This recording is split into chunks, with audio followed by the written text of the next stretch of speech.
غوثنا وغياثنا ومغيثنا ومأوانا وملجأنا محمد صلی اللہ تعالی علیہ وسلم تسلیما کثیرا کثیرا اما بعد فاعوذ باللہ من الشیطان الرجیم بسم اللہ الرحمن الرحیم وَلِلَّهِ عَلَى النَّاسِ حِجُّ الْبَيْتِ مَنِ اسْتَطَاعَ إِلَيْهِ سَبِيلًا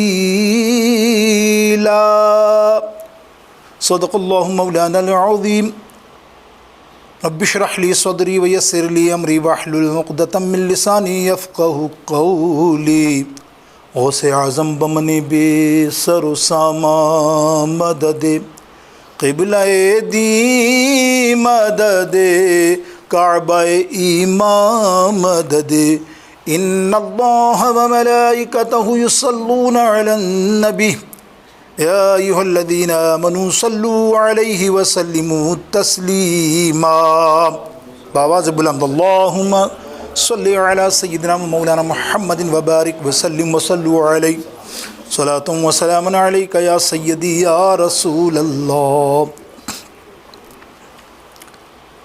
اللہ تعالیٰ جل جلالہ من والہ کی بارگاہ اقدس میں حمد و ثنا اور اس کے پیارے حبیب علیہ الصلوۃ والسلام کی بارگاہ اقدس میں کروڑوں درود پاک کا نذرانہ پیش کرنے کے بعد واجب الاحترام سامعین، ناظرین، حاضرین محترم، اللہ کا فضل و کرم کہ ماہ ذوالحج کا یہ 10 دن ہمارے درمیان موجود ہیں اور ابھی بھی الحمدللہ بابرکت یوم باقی ہیں۔ بڑی فضیلت بیان کی پچھلی دفعہ ہم نے مختصر طور پر اس 10 دنوں کی خوب عبادت میں اپنی اضافہ کرنا چاہیے۔ میرے دوستوں، خاص رکن ارکان اسلام 5 ہیں نا، اس میں سے ایک رکن حج ہے، یعنی حج فرض ہے۔ حج واحد عبادت ہے جو جسمانی بھی ہے اور مالی بھی ہے۔ باقی عبادتوں میں آپ غور کریں، جیسے نماز تو جسمانی ہے، زکوٰۃ مالی ہے، دونوں الگ الگ ڈیفرنٹ ہے، لیکن حج کے اندر مال بھی ضروری ہے اور جان بھی ضروری ہے، اور صاحب استطاعت اگر یہ دونوں چیزیں رکھتا ہے، اللہ رب العالمین قرآن پاک میں ارشاد فرما رہا ہے کہ آؤ میرے گھر کی طرف حج کرو، کیونکہ لوگوں پر اللہ کا یہ حق ہے کہ اگر وہ صاحب استطاعت ہیں تو وہ حج ضرور کریں۔ تو آج ہماری گفتگو کا مین محور موضوع حج اور حج البیت اللہ اور اس کے فضائل آپ سنیں گے انشاءاللہ۔ گو کہ کچھ معاملات چل رہے ہیں 1-2 سال سے، اس سال بھی، کہ کئی امت مسلمہ اس فریضے سے محروم ہیں۔ ہو سکتا ہے اللہ تعالیٰ، میں پچھلی دفعہ بھی کہہ چکا کہ اللہ تعالیٰ ہمارے گناہوں کو معاف کرے اور دوبارہ سے یہ معاملہ جاری رکھے، اس لیے کہ بہت بے چین ہیں ہزاروں لوگ جو آپ اور ہم تو جانتے ہی نہیں، ہم تو یہ دنیا کمانے میں لگے ہیں۔ ان سے پوچھو جن کو حج پہ جانے کی، اللہ کے گھر کے دیکھنے کی اور حج کرنے کی تڑپ ہے اور ہوتی ہے، ایسا نہیں ہے کہ سارے کے سارے ہم جیسے بیس ہوں۔ اللہ اکبر، دنیا میں اللہ ماشاء اللہ بہت لوگ ہیں جو تڑپتے ہیں، جو ہر سال حج پہ جاتے ہیں، ایسے بھی ہیں جو ہر سال عمروں پہ 2-2 3-3 دفعہ جاتے ہیں، ان کا کیا حال ہوگا؟ میرے دوستوں، ایک محبت ہے اللہ کے گھر سے، اور اللہ کے گھر میں محبت ہونی چاہیے۔ کیوں ہونی چاہیے؟ ہم وہیں سے گفتگو شروع کرتے ہیں۔ دیکھیں آپ، جہاں سے ہم نے پچھلے ہفتے لاسٹ ویک منقطع کیا تھا کہ ابراہیم علیہ السلام نے کعبہ شریف کو آباد کیا، تیار کیا، تعمیر کیا، اور پھر اجر مانگا، ان اللہ لا یضیع اجر المحسنین، تو اللہ نے فرمایا جو اجر مل گیا، آپ کو پتہ کتنا عظیم اجر۔ لیکن پھر اللہ رب العالمین نے حکم دیا ابراہیم علیہ السلام کو، اب آپ نے کعبہ بنا لیا، اب آپ کیا کریں؟ ٹیلے پر کھڑے ہو کر لوگوں کو بلائیں میرے کعبے کی طرف، لبیک اللہم لبیک ان الحمد والنعمت لک والملک لا شریک لک لبیک اللہم لبیک. لبیک کی صدا لگا کر ان کو بلائیں کہ وہ کعبے کی طرف آئیں. اللہ کے خلیل حضرت ابراہیم علیہ السلام عرض کرتے ہیں یا رب العالمین، اس وقت تو عالم یہ ہے جہاں ہم موجود ہیں، میں اور اسماعیل علیہ السلام کے علاوہ کوئی مخلوق ہے ہی نہیں، اور میں کس کو آواز دوں گا اور کون آئے گا؟ سنیے گا غور سے نکتہ. اللہ تعالیٰ ارشاد فرماتا ہے اے میرے خلیل، آواز دینا تیرا کام ہے اور لوگوں کو سنانا میرا کام ہے. اللہ اکبر. اب سنیے، ابراہیم علیہ السلام نے جب آواز لگائی لبیک کی تو مفسرین فرماتے ہیں، سرکار علیہ السلام کے ارشاد ہے کہ اس کو تمام انسانوں نے سنا، موجودہ دنیا میں جہاں بھی ماں کے پیٹ میں، ماں کے بطن میں جو بچے تھے انہوں نے سنا، باپ کی پشت پہ جو اولادیں تھیں انہوں نے سنا، اور قیامت تک آنے والی ہر انسانوں نے اس کی صدا کو سنا اور سن کر جواب دیا. ایک ابراہیم علیہ السلام کی صدا آواز نکلی. بظاہر اس پر ایک نقطہ تھا، ہمارا تو ایمان عقیدہ ہے کہ نبی کو اللہ تعالیٰ طاقت عطا فرماتا ہے نا. جو نبی کی طاقت تھی نا یہ کہ ساری امت نے سن لیا. ایک نبی خلیل اللہ کی طاقت تھی نا کہ ایک آواز سن لی. بظاہر تو ہم وہی دیکھیں گے نا، لیکن اس میں شک نہیں کہ اگر وہ کوئی ہمارے غیر مقلد غیر عقیدہ لوگ یہ کہیں یہ کیا بات ہوئی، ابراہیم علیہ السلام نے کیا کمال ہے، نعوذ باللہ نبی کا کیا کمال ہے، اس میں تو اللہ نے کرا ہے. تو ہمارا بھی عقیدہ یہ ہے کہ یاد رکھو پتا ہل نہیں سکتا اللہ کے بغیر. کوئی دنیا میں پتا بغیر اذن اللہ الہی کے ہل نہیں سکتا. یہ ہمارا عقیدہ ایمان ہے. تو ہمارا بھی یہ ایمان ہے کہ اللہ چاہتا ہے، اللہ چاہے، اللہ عطا کرے تو اس کا نبی، اس کا ولی بہت کچھ کر سکتا ہے. جو ابراہیم علیہ السلام نے صدا دی تو سب نے سن لی. اور ہوا کیا، جس نے اس صدا پر ایک بار کہا ابراہیم علیہ السلام کو لبیک یا ابراہیم علیہ السلام، آپ کی آواز پہ لبیک، جس نے ایک بار کہا مفسرین فرماتے ہیں وہ ایک بار حج کرے گا. جس نے 2 بار لبیک کہا وہ 2 بار حج کرے گا. جس نے 10، جس نے 20، جس نے 50، کسی نے 100 بھی کیا ہو، ایسے بھی اللہ والے ہیں تو 100 حج کرے گا. آپ نے دیکھا بہت سارے ہمارے ائمہ اقربا کتنے حج کیے ہیں لبیک پہ. اللہ اکبر. اس لیے کہ جب صدائے دیے آپ کے نصیب میں اگر آپ نے کہا اور ایسا بھی ہے تو آپ یہ کہو ایسا ہو نہیں سکتا حضرت، ایسا ہو نہیں سکتا، ابھی میں ٹکٹ لوں کل چلا جاؤں، ہے نا، ابھی میں ٹکٹ لوں کل چلا جاؤں. کیوں بھائی، آپ ملٹی ملین لوگ ہیں، دنیا بھر کی چیزوں میں خرچ کرتے ہیں کروڑوں اربوں روپے. تمہارے لیے کیا 5-10 ہزار ڈالر؟ آپ میری بات اب سمجھے، جو لاکھوں ہزاروں ڈالر ایسے ہی خرچ کر دے فالتو میں ہی، کھانے پینے میں ادھر ادھر، دوستوں کے شغلوں میں آپ دیکھتے ہیں، گیموں میں ادھر ادھر، تو آپ اس کے لیے کیا ہے، وہ تو فوراً حج پہ جائے گا، نہیں جا سکتا ہے نا. لیکن اللہ اکبر، یہ بات کو رکھیے، بات سرکار نے فرمایا جس نے لبیک کہا نا وہی جائے گا. یہاں مال و متاع کی کوئی بات نہیں ہے، یاد رکھیے. ورنہ آپ دنیا میں دیکھتے، میں نے ایسے لوگ دیکھے ہیں 70-80 برس کے ہو گئے، اربوں پتی، اتنا کمایا، آج بڈھے ہیں. اور میں نے کہا حج کیا؟ وہ کہاں ٹائم ملا حضرت. اب بتاؤ، ٹائم کے بہانے بھی آپ سن لینا ہم سے یہی نا، بہانے کیا ہیں، کہاں ملتا ہے ٹائم حضرت. کاروبار میں پھنسے رہے، بچے ہو گئے، بچوں میں پھنسے رہے، اور بچی ہوئی تو ان کی شادی کی فکریں ہو گئی. اللہ اکبر. اور قبر میں جو پڑے گی مار تجھے، وہ تیری وجہ سے، تیری بچیوں کی یا تیرے بچوں کی وجہ سے نہیں. یہ کوئی بہانہ نہیں اللہ نے فرمایا کہ تیری بچی ہیں تو تو حج نہ کر. استغفر اللہ، سخت ممنوعیت ہے. تیرا فرض پہلے ادا کر. بہاڑ میں گئے، ہاں بچوں کو ایسا نہیں کہ تو ایسی حالت میں چھوڑ کر جا کہ وہ بھوکے مریں. صاحب استطاعت ہے، تو مال ہے، بچے کا مطلب اس کی کر سکتے ہیں رہبری، دوسرے بھی کھانا پینا لا سکتے ہیں. ایسا نہیں دنیا میں اپنے کام کرتا ہے، 3-4 پیرس میں جاتا ہے، فلانے جاتا ہے، وہاں 6 دن، تو حج تو صرف 4 دن کا ہے، 5 دن کا ہے، 5 دن میں تو حج کر سکتا ہے. بہانہ نہیں، اللہ کے یہاں بہانہ نہیں چلے گا. اسی لیے میرے دوست و بزرگوں، اللہ کے حبیب علیہ الصلوۃ والسلام نے فرمایا، میرے نبی علیہ السلام کیا فرما رہے ہیں کہ جس نے، جامع ترمذی کی مشہور حدیث ہے، جس نے صاحب استطاعت ہونے کی وجہ سے اس آیت کے تحت حج نہیں کیا، حج نہیں کر سکا اور مر گیا، اللہ کے حبیب علیہ الصلوۃ والسلام فرماتے ہیں اللہ اور رسول کو اس کی پرواہ نہیں کہ وہ یہودی مرا ہے کہ نصرانی مرا ہے.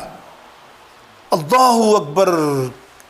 یعنی اللہ رب العالمین فرما رہا ہے اور اس کے رسول علیہ السلام فرما رہے ہیں ہمیں اس کی پرواہ نہیں. مرا کوئی بولے میرا امتی مرا، پھر وہ امتی نہیں، کس طرح بھی مرا پتہ نہیں وہ کون ہوگا، یہودی ہو یا نصارہ، ہم اس کی پرواہ نہیں کریں گے. اس قدر معاملہ جب منہ موڑ لے اللہ اور رسول تمہیں، تو ایسی دولت سے کیا یار، ایسی دنیا کے جھمیلے سے کیا کہ تم حج نہ کر سکو۔ حج بہت بڑی سعادت ہے میرے دوستو بزرگوں، ہے بھی کیسی سعادت۔ ابو ہریرہ رضی اللہ تعالیٰ عنہ راوی ہیں، اللہ اکبر۔ امام قرطبی رحمۃ اللہ تعالیٰ علیہ 310 ہجری متوفی، آپ فرماتے ہیں کہ نبی علیہ السلام نے فرمایا، عبداللہ بن عباس بھی فرماتے ہیں کہ نبی علیہ السلام فرماتے ہیں، سننا بڑی پیاری حدیث ہے حدیث بڑے کام کی۔ سرکار فرماتے ہیں جو عمرہ کرتا ہے نا، ایک عمرہ کرتا ہے اور دوسرا عمرہ کرتا ہے، دونوں عمروں یعنی پہلا عمرہ تو کیا اس نے اور دوسرا عمرہ کرتا ہے، تو دونوں کے بیچ میں جتنے گناہ ہوتے ہیں اللہ تعالیٰ اس کے گناہوں کو معاف فرما دیتا ہے۔ ایک عمرے 2 سال کرو، 5 سال کرو، دوسرا عمرہ۔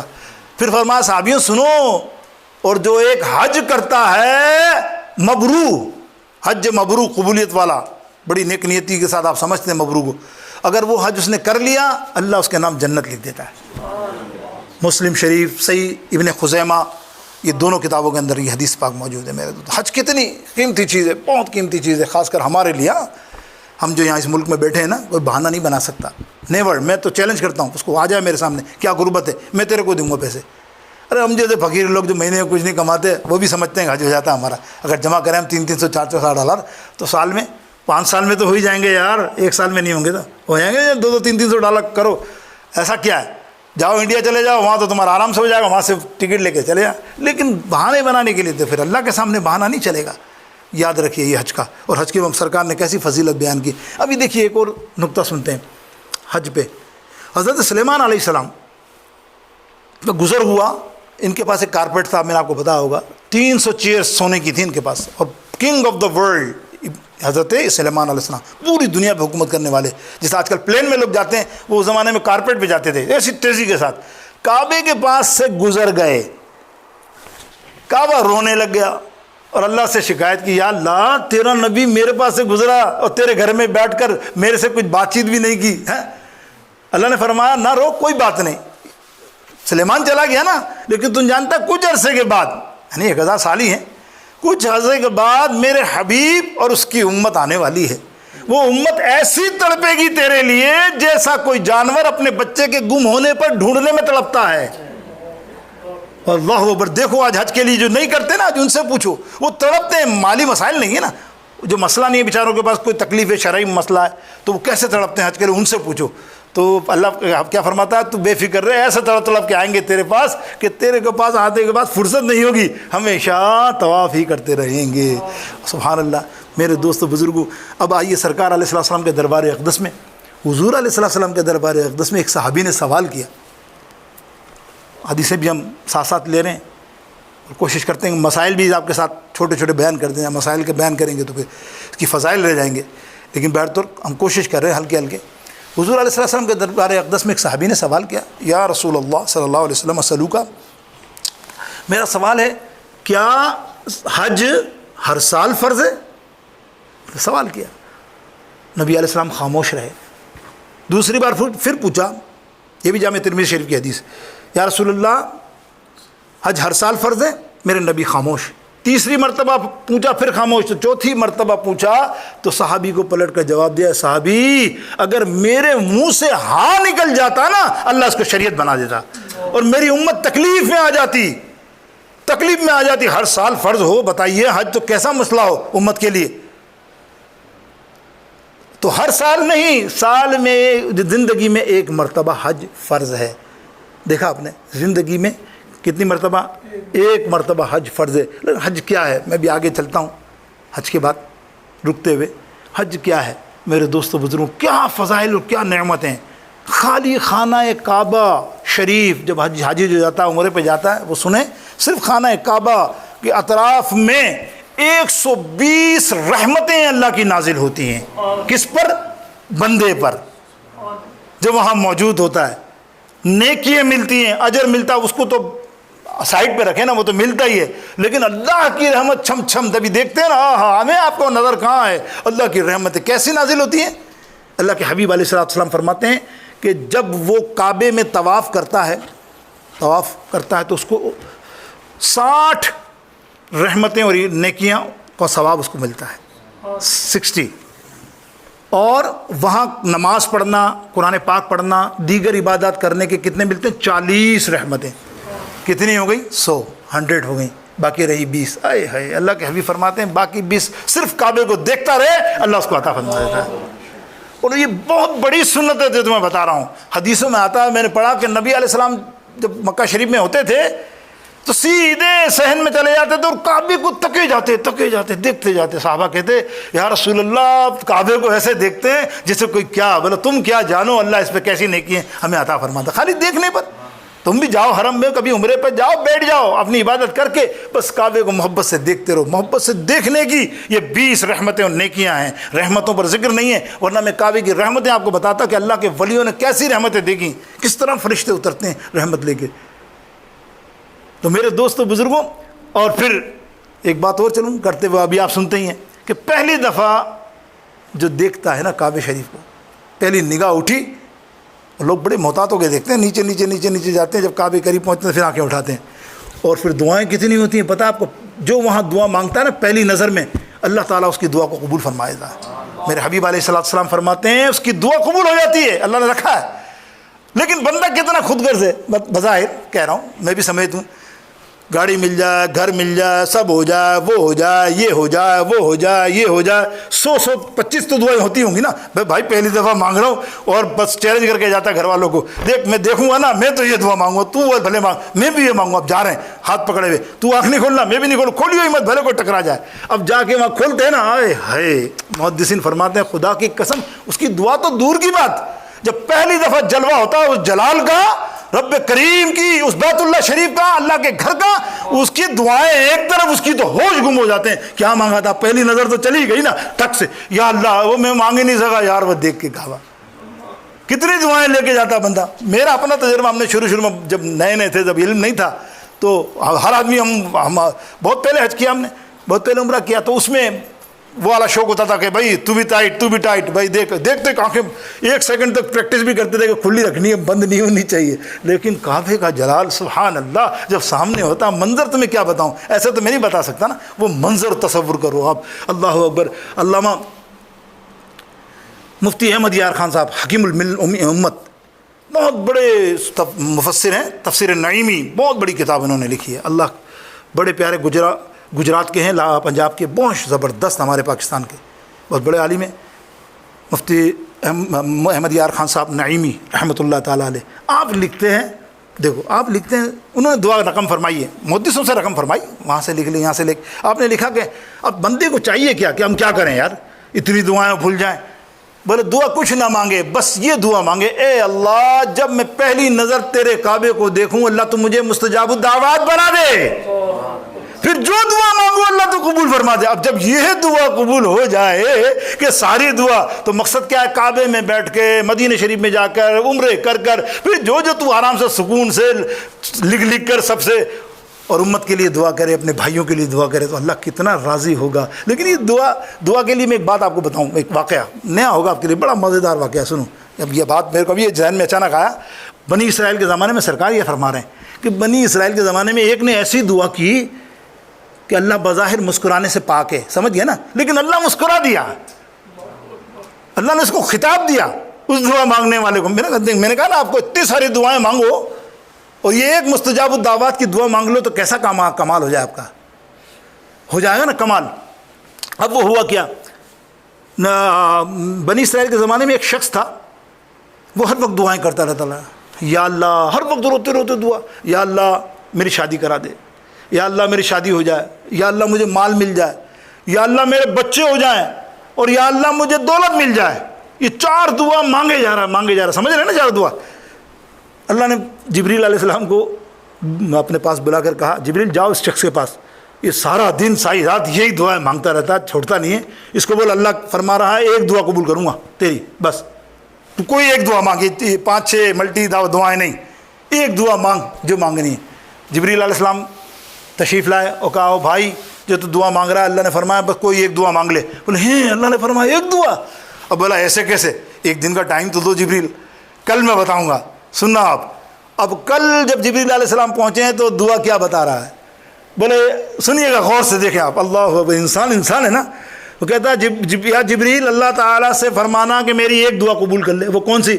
وہ اللہ سے دعا کرنا کہ اللہ تعالیٰ مجھے پڑ پوتا عطا فرمائے، یعنی پڑ پوتے تک مجھے زندہ رکھے. مقصد یہ میرے پڑ پوتا عطا فرمائے، وہ اس کو سونے کے برتنوں میں کھانا کھلاؤں. دعا دیکھو آپ، سمجھنا آپ یہ دعا کے پیچھے کیا معاملہ ہے. اچھا ایک دعا. جبریل کا ٹھیک ہے، اللہ تعالیٰ کی بارگاہ اللہ یا اللہ نے ایک ہی دعا مانگی بس. حیرت ہے. وہ کہتا پڑ پوتا میرے ہاتھ میں ہو اور میں اس کو سونے کے برتن میں کھانا کھلاؤں. اللہ تعالیٰ مسکرایا بظاہر مسکرانے سے بھاگ. بولا جبریل ہے تو بندہ میرا بڑا چالاک ہے، تجھے پتہ ہے اس ایک دعا کے اندر اس نے اپنی چاروں دعا مانگ لی. سنو سمجھو کیسے.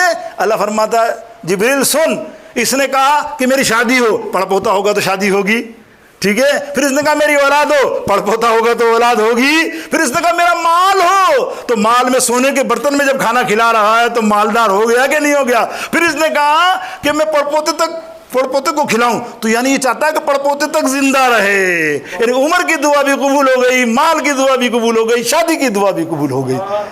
تو دیکھا آپ نے کہ دعا کتنی آدمی مانگے تو عقل سے مانگے کہ مستجاب الدعوات بنا دے اللہ. میں یہاں ہر تک کے لیے دعا مانگوں. میرے دوستو بات ذکر میں کر رہا تھا نا کہ نبی کی آواز ابراہیم علیہ السلام کی صدا ہے کہ ہمیں سب کو حج مل رہا ہے، کسی کو 2 کسی کو 4 لبیک جس کی روحوں نے کہا. تو جو وہ اللہ جو ذکر یہ ہو رہا وہ اللہ جب اپنے نبی کوئی طاقت عطا فرمائے کہ وہ پکارے تو امتی سن لیں، تو امتیوں کی بھی طاقت ہوئی نا یار. ہے تم نے سنا نا، اور تم نے سنا اور لبیک کہا، تو آپ اندازہ کرو وہ تو ہیں کلیم اللہ.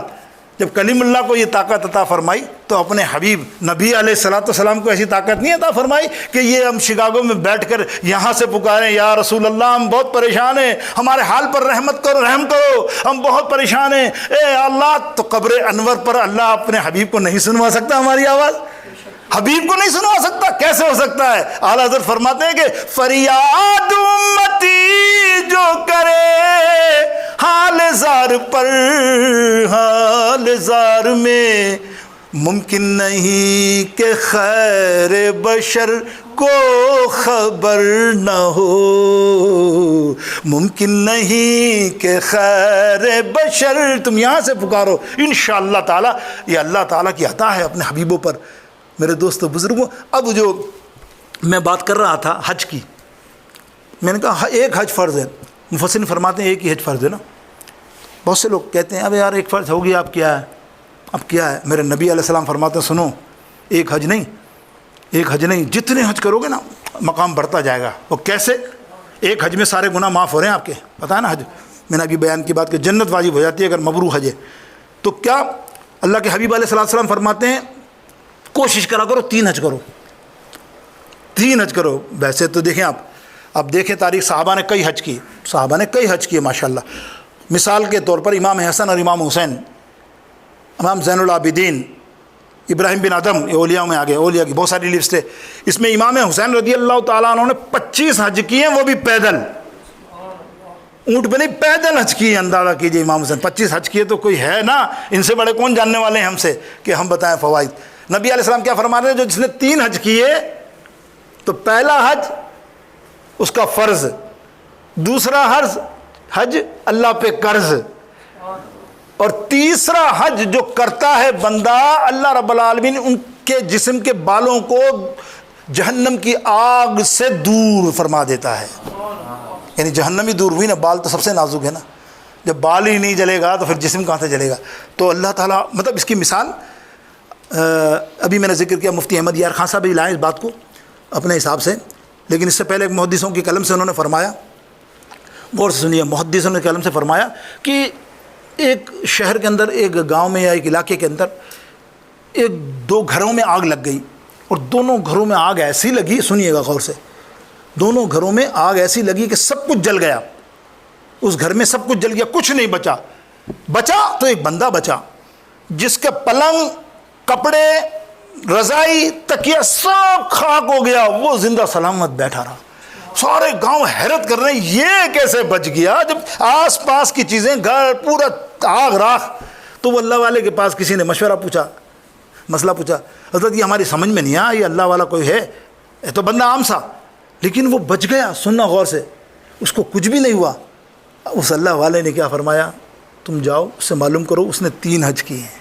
اے ہائے دیکھو آپ، اس نے یقیناً 3 حج کیے، جب معلوم کیا تو پتہ چلا واقعی وہ 3 حج کرنے والا تھا۔ کیا حقیقت ہے، دیکھو 3 حج کرنے میں ایسا نہیں کہ ایک ہی حج ہے اپنی جگہ، ارے حج تو حج بدل کرو، حج علم کرو، کتنے حج کرو، حج سے بدل کی شان بتاتا ہوں بھی آپ کو میں۔ دوسری ایک اور سن لو، جو مفتی احمد یار خان سے فرماتے ہیں کہ ایک دفعہ ایسا ہوا کسی زمانے میں کہ کسی رسی کو آگ میں ڈال کر جلایا جا رہا تھا، اتنی بری طرح کی آگ تھی لیکن رسی جلنے کا نام نہیں لیتی، رسی کو نکالتے ثابت، چلنے کے بعد حالانکہ راکھ بن جانا چاہیے رسی کو، پھر ثابت، سب حیران ہو گئے۔ پھر وہی بات کسی مسئلے کو اللہ والے کو بتایا تو اللہ والے نے دیکھ کر فرمایا تم جانتے ہو یہ کون سی رسی ہے؟ سنو، یہ وہ رسی ہے، یہ اس اونٹ پر بندھی ہوئی تھی جس نے ایک بندے کو 10 مرتبہ حج کروایا، یعنی جس بندے کو حج کرایا اس اونٹ کی شان نہیں ہو رہی، اس اونٹ کے اوپر بندھی ہوئی رسی بھی نہیں جل رہی ہے۔ اللہ کی شان دیکھو، تو حج کیسی چیز ہے میرے دوستو بزرگوں، اللہ اکبر۔ ہم تو بس آرام سے بیٹھے ہیں نا، بچے بڑے ہو جائیں، فلانے بڑے ہو جائیں، یوں ہو جائے وہ ہو جائے، بچے کی شادی کرنی ہے، بہانے کیسے ہیں یار؟ بچے کی شادی، وہ اللہ نے جب تجھے سب کچھ دیا تو بچے کی شادی، وہ تو بچے کی شادی میں تو ایک لطیفہ تھا، ایک بچے کی شادی میں نے جب اس کو ٹوکا، ایسے ہی ہوتا ہے نا کسی کو، میں نے کہا یار بچے کی شادی اللہ کا کیسے، آپ سمجھ رہے ہیں نا، کچھ بچت کروں گا تو کرائیں گے نا۔ اب میں اس سے پوچھا اچھا بتا بھائی کیا بچت کرنی؟ ارے کم سے کم 30 لاکھ کا خرچہ ہے حضرت، آپ شادیوں کو کیا سمجھتے ہیں؟ اب وہ مجھے سنا رہا ہے، تو میں نے کہا یہ اللہ نے فرمایا، اس کے نبی نے فرمایا، کسی ولی نے کری ایسی، کسی محدث نے بتایا، کسی فقہ کی کتاب کے اندر ہے کہ تو 30 لاکھ خرچ کر؟ الٹا تو دین کو بدنام کر رہا ہے، تیرے خرافات ہی ہوئے نا۔ یہ کیا ہے دیکھیں نا آپ، انشاءاللہ تعالیٰ یہ بقرعید کے اندر ہم بیان کریں گے خرافات کا، اس کا یہ بیان میں آپ آئیے گا 6:30 بجے، پھر دیکھیے میں بتاؤں گا آپ کو کہ یہ جو ہم ایجاد کرتے ہیں نا، قیامت تک تمہاری قبروں پہ عذاب پڑے گا اس کا۔ تم تو سمجھتے کچھ نہیں ہے یار، بچے ہیں، بچے نہیں ہیں، اور یہ تو تم خرافات ہی کر رہے ہو نا، لاکھوں روپے کا اسٹیج بنا رہے ہو، ہزاروں روپے کے ناچ گانے ڈانس، پتہ نہیں کیا کیا تم، اور تم بھی شامل ہو۔ تم چپ رہو گے تو کیا بچو گے؟ سرپرست تو تم ہو، سربراہ تو تم ہو، پیسے دینے والے تم ہو۔ اب تمہارا دباؤ ہیڈ کوارٹر سے ہے، گھر والی سے ہے، عورتوں سے، جب تم ڈر جاتے ہو تو اللہ تو نہیں چھوڑے گا نا تمہیں۔ ایسا ہیڈ کوارٹر کرنے کا کیا فائدہ بھائی، جہاں تمہارے کو گناہ کا اللہ تعالیٰ جہنم میں ڈال دے ایک ذرا سے عمل کے لیے؟ یار فضول خرچی تو الگ سی چیز ہے، اس کا تو حساب دینا ہی ہے۔ اور پھر کہہ رہے ہو کہ یار میں حج نہیں کر سکتا، اس لیے بتائیے 30 لاکھ کو حج میں جوڑا ادھر۔ ارے اللہ کے بندے، حج تو نہیں کرے گا تو یہودی مر یا نصرانی مر، میرے سرکار نے فرما دیا۔ اب تو بھلے نا شادی کی پرواہ کر ان کی۔ تو میرے دوستو بزرگوں، یا 3 حج کی جو بات میں کر رہا ہوں، ہاں میں حج کی بات، حج بدل کی بات کر رہا ہوں۔ ایک حج تو ہم کرتے ہیں نا، اور ایک حج بدل ہے۔ حج بدل کہتے ہیں کسی کا حج، یعنی آپ اپنے والد کا حج، آپ نے تو حج کر لیا نا، اب آپ نے چاہا کہ میرے والد کا حج، یا میں بیمار ہوں یا کوئی بیمار ہے میری جگہ کوئی حج کر لے۔ اللہ رب اس کا فضائل سنیں۔ جو حج بدل کرتا ہے اللہ رب العالمین اس کو 3 حج کے برابر ثواب عطا فرماتا ہے۔ اب آپ پوچھو وہ کیسے؟ سنو، 3 حج کے برابر، کمال ہے نا۔ یعنی یہ میں ان کے لیے کہہ رہا ہوں جو بڑے لوگ ہیں نا، پیسہ دنیا میں الٹے سیدھے خرچ کرتے ہیں، کبھی فلانے گیم میں ہزاروں 50 ہزار، ارے 5-10 ہزار روپے میں اپنا حج بدل کرا دے کسی کو تو دیکھ تیرا کیسا فائدہ ہے۔ نیکی بھی ساتھ ساتھ ہو نا، ٹھیک ہے، تو وہ جو کم خرچ کر رہا ہے اس میں کوئی نیکی کا بھی شامل ہو نا، کہ نہیں ہو۔ اب وہ حج بدل کیا ہے سنیں۔ حج بدل یہ ہے کہ ایک بندہ کسی کو مقرر کرتا ہے حج کرنے کے لیے، ٹھیک ہے، وہ حج کرتا ہے۔ وہ بندہ جب حج کرتا ہے اور حج کر کے فارغ ہوتا ہے تو اللہ رب العالمین اس کے حج کو قبول کرتا ہے۔ ایک ہو گیا، جس کے نام پہ کیا اس کا حج ہوا، کتنے ہو گئے؟ 2۔ اور جس نے کروایا، پیسہ خرچ کیا مالی کی، تو کتنے ہو گئے؟ 3 حج کا تینوں کو ثواب مل رہا ہے، 3 حج کا تینوں کا ثواب۔ یا علماء نے فرمایا ہے، محدثوں نے فرمایا کہ ایسے حج میں، کیونکہ اس میں معاملہ علم کا ہوتا ہے، ہمارے تمہارے حج ایسے ہوتے ہیں کہ اللہ معاف کرے واپس آتے ہیں تو ہمیں شک ہی ہوتا ہے کہ حج ہوا کہ نہیں، اس لیے کہ علم سے دور ہوتے ہیں۔ وہ بغیر علم سے نہ عبادت قبول ہے نہ وضو قبول ہے۔ آپ وضو کرو بغیر علم کے، آپ کا وضو ہی نہیں ہوگا جب وضو آپ کو علم نہیں ہے کس طرح کرنا ہے، ٹھیک ہے نا۔ خالی پانی ماننے سے تھوڑی وضو ہو جاتا ہے، وضو کے طریقہ ہے نا جو ہم مصنوعی طریقے سکھائیں گے نبی علیہ السلام نے۔ اسی طرح نماز کا طریقہ، نماز والی کھڑا ہو کے خالی بس پڑھ لے اور سجدہ بھی نہ کرے، علم ہی نہ ہو، کچھ پڑھے ہی نہ، ایسے کرے تو بولے میری نماز ہو گئی۔ تو ایسی نماز بغیر علم کے نماز نہیں، وضو نہیں، تو پھر بغیر علم کے حج کیسے ہو جائے گا یار؟ تجھے حج کی بابت کا علم نہیں کہ کیا کیا ارکان ہمیں ادا کرنے، کہاں کہاں دم آ جائے گا وہ بھی تجھے نہیں معلوم، تو نے دم نہیں دیا تو تیرا حج نامکمل۔ تو پھر جس نے کرایا بیچارے نے پیسے خرچ کیے، تو یہاں فرماتے ہیں علماء کو کرایا جائے جن کو علم ہو، خاص چوز کیا جائے حج بدل میں عالم کوئی جس کا علم ہو، اس کا وہ حج کرے گا انشاءاللہ، وہ تو کرے گا ہی، اس لیے کہ اس کو ایسا نہیں ہے وہ ڈنڈی مارے گا، اللہ کو جواب اس کو بھی دینا ہے، تو وہ علم کے ساتھ ہر حج کرے گا، وہ حج تینوں کو اللہ تعالیٰ حج کا برابر ثواب عطا فرمائے گا انشاءاللہ عز و جل۔ کافی تفصیل میں نے یہ آپ کے سامنے کچھ معاملات بیان کیے۔ اب آئیے ایک حدیث بیان کرنے جا رہا ہوں، بہت طویل حدیث ہے یار، 15 منٹ تو کم سے کم ٹوٹے سے بھی ہے۔ وہ حدیث ایسی ہے حج کی، سبحان اللہ کے ساری کتابوں میں حدیث، باب الحج ہر کتاب کے اندر موجود، بخاری سے لے کے مسلم، جامع ترمذی سے لے کے اوپر تک، اور ہر صدی کے عالم نے اسے بیان کیا، اس لیے کہ حج کے مسائل ہی اس میں ہیں، چھوٹی کتاب ہے حج کی، اس سے نکلی اس حدیث سے، اتنی مستند حدیث، اتنی فضائل والی حدیث۔ لیکن سنیے، آج میں جس امام کا سنا رہا ہوں وہ اس کا تذکرہ اور اس کی تھوڑی سوانح آپ کے سامنے پیش کروں گا۔ اس کو امام مصنف ابن عبد الرزاق اپنی کتاب، پچھلی دفعہ میں کر چکا نا، 211 صدی ہجری کے، امام بزار مسند بزار کے اندر، امام طبرانی 310 سلیمان طبرانی رحمۃ اللہ تعالیٰ علیہ اپنی معجم الکبیر کے اندر اس کتاب کو، اس حدیث کو لائے ہیں، اور بہت سارے اور محدث اگر نام لوں میں، ملا علی قاری رحمۃ اللہ تعالیٰ علیہ، پھر آپ ادھر آ جاؤ محمود آلوسی حافظ رضی اللہ تعالیٰ عنہ، خیر ہر صدی کے میں نے 5 6 7 بتا دیے، لیکن جس کا ذکر کرنا ہے وہ ہے 656 ہجری متوفی، کہیں 681 بھی آتا ہے، 656 اور 681 ان کا متوفی ہے۔ وہ امام کا نام ہے امام ذکی الدین حافظ المنذری رحمۃ اللہ تعالیٰ علیہ۔ کیسا امام ہے؟ اس کی ایک ہی کتاب لاجواب شہرت یافتہ، شرح مسلم شریف بھی کی انہوں نے، بہت ساری کتابیں لکھی ہیں، لیکن ایک کتاب جس کا نام ہے الترغیب والترہیب، یہ وہ کتاب ہے، مطلب میں آپ کو اس کتاب کا کچھ بول نہیں سکتا، میرے پاس الفاظ نہیں ہے، مطلب اس محدثوں میں علماء میں لاجواب کتاب کہنی چاہیے جس کو ایوارڈ یافتہ، سند یافتہ، اس کتاب میں یہ حدیث لائے ہیں، اور جو محدثوں کے نام لیے نا، یہ حدیث ہو بہو وہی ہے جو میں بیان کر رہا ہوں، آپ کو ایسا لگے گا جیسے کوئی بریلوی بیان کر رہا ہے، خدا کی قسم بتا رہا ہوں، دیکھو آپ حدیث کے الفاظ وہی ہیں، سننا تمہیں ایسا لگے گا یار یہ تو بریلوی کرتے ہیں بیان، اور وہ حدیث کی کتاب کا حوالہ نمبر بھی سن لو، 4 جلدیں ہیں، الترغیب و ترہیب کی 4 جلدیں ہیں، دوسری جلد کے اندر صفحہ 100 کچھ یاد نہیں ہے مجھے پورا، لیکن اس کے اندر یہ ایک حدیث موجود ہے، ہر کتاب کا بھی نہ دیا میں نے حوالہ، تو اور بھی دیکھ لیں، ہر ایک کتاب میں حدیث کے جو الفاظ ہیں نا وہ سنیے، جو ہم میں سے اکثر کوشش کرتا ہوں آپ کو ایسی محبت والی بات سنانے کے لیے، اس میں ایک شعر بھی پڑھ دیتا ہوں، تو آپ سوچتے ہو یار یہ تو اپنی طرف سے بریلوی لاتے ہوں گے نا، آپ سنو حدیث محدث کیا لکھتا ہے۔